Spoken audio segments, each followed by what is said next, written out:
enjoy, no? And from then on, from now, simula noon hanggang ngayon, isa na naman masasabi ko, mayabang si Choi.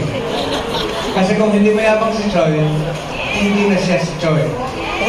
Sabi ni Lynn kanina, mayabang daw si Choi, I'm sorry, hindi ko original.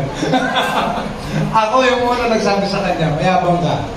Pero alam ko, dahil naunawaan ko yung kaibangan mo. Kasi lahat ng kaibangan nito, merong kapalit, merong output. Yung iba kasi mayabang lang sila, pero hanggang yabang lang, ang output nila utot. Yung gano'n. So, mabaho lang. Pero ito, marami siyang natutulungan tao. I don't have to say that. Hindi ko na kailangan isa-isahin dahil marami na siyang napatunayan sa buhay niya. And as I've been telling him, huwag kang makinig sa mga marites. Pabayaan mo sila. Kasi sila, wala, hanggang doon na lang sila eh. Yun lang yung level na maaabot nila. Kung kaya, hindi mo sila dapat pinapansin.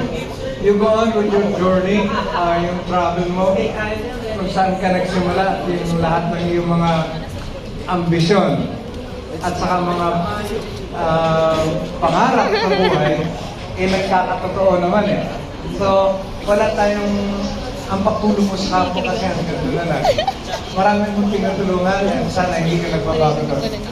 At ang pinakamagandang parte sa pagkatao ng taong nito, kahit may 98% heal yung mga katawan nito, siya yung implementer. He's a great implementer because lahat ng dreams ko, siya nag-implement. So kung ano yung na-implement ka ngayon, nasa side kayo na nagiging recipient. So, ganun lang. Ganun, siguro, nag-iisip lang ako parang, sir, parang gusto ko nung ganito. Sige sir, a month later, sabi na, sir, already na. Ayan na. Sir, gusto ko nung ganito. Sige sir, nandiyan na. So kung ano man yung nangyayari ngayon, lahat ito yung maliit na pagbuswang ng mga idea na yun. At ito tayo, nagkakasama-sama tayo.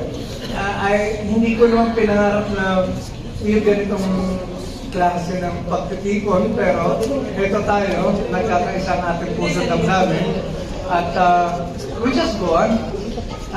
Saka, always remember kung ano man yung nangyari sa buhay natin ngayon, yung let's keep a little tarjeta na nakalagay pay back time. Let's distribute that to other people. Maraming pong salamat.